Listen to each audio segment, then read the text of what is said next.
Hello అండి. నమస్తే. Welcome back to our channel STR gallery.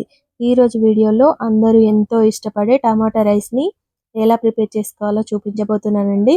మనం ఉదయాన్నే హడావిడి లేకుండా ఈజీగా లంచ్ బాక్స్ ప్రిపేర్ చేయాలంటే హస్బెండ్కైనా పిల్లలకైనా ఇలా ఒక్కసారి చేసి పెట్టండి. లొట్టలు వేసుకుంటూ తింటారు. అంత టేస్టీగా ఉంటుందండి. మరి దీన్ని ఎలా ప్రిపేర్ చేసుకోవాలో చూద్దాము. చాలా బాగుంటుందండి. వీడియో స్కిప్ చేయకుండా చూడండి. ముందుగా ఈ రైస్‌ని నేనైతే కుక్కర్‌లో చేస్తున్నాను. ముందుగా కుక్కర్ పెట్టుకొని అందులో 3 టేబుల్ స్పూన్ల వరకు ఆయిల్ వేసుకోవాలి. ఇలా ఆయిల్ హీట్ అయ్యాక ఇందులో బిర్యానీ స్పైసెస్ వేసుకోవాలండి. 2 బిర్యానీ ఆకులు, ఒక దాల్చిన చెక్క, అలాగే యాలకులు, లవంగాలు, స్టార్ అనాస్, కొద్దిగా కసూరి మేతి, అలాగే 1 టీ స్పూన్ జీలకర్ర వేసుకోవాలి. ఇవన్నీ వేసుకున్నాక 2 సన్నగా తరిగిన ఉల్లిపాయలు వేసుకోవాలి. ఇలా వేసుకొని ఒక 2 నిమిషాల పాటు వీటిని వేయించుకోవాలి. ఇలా ఒకసారి బాగా కలుపుకున్నాక ఇందులోనే సన్నగా తరిగిన ఒక 4 పచ్చిమిర్చి ఇందులో యాడ్ చేసుకోవాలి. ఇప్పుడు దీనిని ఒకసారి బాగా కలుపుకున్నాక ఇవన్నీ గోల్డెన్ బ్రౌన్ షేడ్‌లోకి వచ్చాక ఇందులో ఒక 1 టేబుల్ స్పూన్ వరకు అల్లం వెల్లుల్లి పేస్ట్ వేసుకోవాలి. ఇలా వేసి అల్లం పచ్చివాసన పోయే వరకు బాగా కలుపుకోవాలి. ఒక నిమిషం పాటు హై ఫ్లేమ్‌లో పెట్టుకొని బాగా కలుపుకున్నాక ఇప్పుడు ఒక 5 టమాటాలను తీసుకొని చిన్న ముక్కలుగా కట్ చేసి ఇందులో యాడ్ చేసుకోవాలి. ఇలా యాడ్ చేసుకొని ఒకసారి బాగా కలుపుకోవాలి. ఇలా కలుపుకున్న తర్వాత ఇందులోనే 1 టీ స్పూన్ పసుపు, అలాగే 1 టీ స్పూన్ వరకు ధనియాల పౌడర్ వేసుకోవాలి.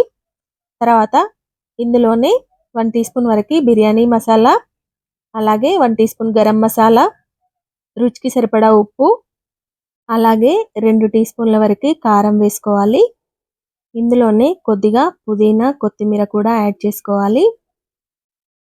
ఇలా వేసుకొని ఒక 5 నుండి 6 నిమిషాల వరకు దీనిని మీడియం ఫ్లేమ్‌లో కుక్ చేసుకోవాలండి. మంచిగా టమాటాలు అనేవి సాఫ్ట్‌గా అయిపోవాలి, మెత్తగా కావాలి. ఇప్పుడు మూత పెట్టి ఒక 5 నిమిషాల పాటు కుక్ చేసుకుందాం. ఇప్పుడు 5 నిమిషాల తర్వాత చూసారా మంచిగా ఆయిల్ అనేది పైకి తేలింది. టమాటాలు అనేవి మంచిగా సాఫ్ట్‌గా కుక్ అయిపోయాయి.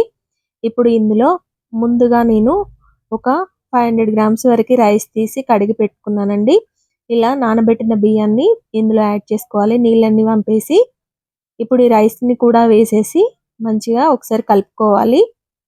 ఎక్కువగా కూడా కలపకూడదండి. నానిన బియ్యం కాబట్టి విరిగే ఛాన్స్ ఉంటుంది కాబట్టి ఇలా ఒక్కసారి కలుపుకొని ఇందులో వాటర్ అనేది యాడ్ చేసుకోవాలి. 1 గ్లాస్ రైస్‌కి 2 గ్లాస్ వాటర్ యాడ్ చేసుకోవాలండి. ఒకవేళ మీరు బాస్మతి రైస్‌తోని గనుక చేసినట్లయితే 1 గ్లాస్ రైస్‌కి 1 ½ గ్లాస్ వాటర్ యాడ్ చేసుకోవాలి. ఇలా వాటర్ కూడా వేసేసి ఒకసారి బాగా కలుపుకొని కుక్కర్ మూత పెట్టుకోవాలి. ఇలా పెట్టుకొని 3 విజిల్లు రానివ్వాలండి. మీడియం ఫ్లేమ్‌లో పెట్టుకొని 3 విజిల్లు రానివ్వాలి. ఇలా 3 విజిల్లు వచ్చాక దీనిలో ప్రెషర్ అంతా తీసేసి లిడ్ అయితే ఓపెన్ చేద్దాము. ఇప్పుడు ఫైనల్‌గా మన టమాటో రైస్ అయితే తయారైపోయిందండి. చాలా టేస్టీగా ఉంటుంది. మనకి ఇంట్లో ఏం వండాలో తెలియనప్పుడు, కూరగాయలు ఏం లేనప్పుడు మనకి ఏమి తోచదు కదా! ఏం చేయాలి అని. అప్పుడు ఇలా 4 టమాటాలతోని ఇలా రైస్ చేసి పెట్టండి. లొట్టలేసుకుంటూ తింటారు. అంత టేస్టీగా ఉంటుందండి. చాలా బావుంటుంది. పిల్లలైనా, పెద్దలైనా చాలా ఇష్టంగా తింటారండి ఈ టమాటా రైస్ అనేది. మనకి ఉదయాన్నే ఏ హడావిడి లేకుండా 10 నిమిషాల్లో ఈ టమాటా రైస్ అనేది ప్రిపేర్ చేసేసుకోవచ్చండి. చాలా టేస్టీగా ఉంటుంది. ఈ ప్రాసెస్‌లో ఒకసారి ఖచ్చితంగా ట్రై చేయండి. ట్రై చేసి మీ ఫీడ్‌బ్యాక్‌ని కామెంట్ సెక్షన్‌లో షేర్ చేయండి. వీడియో నచ్చినట్లయితే లైక్ చేయండి. Thanks for watching.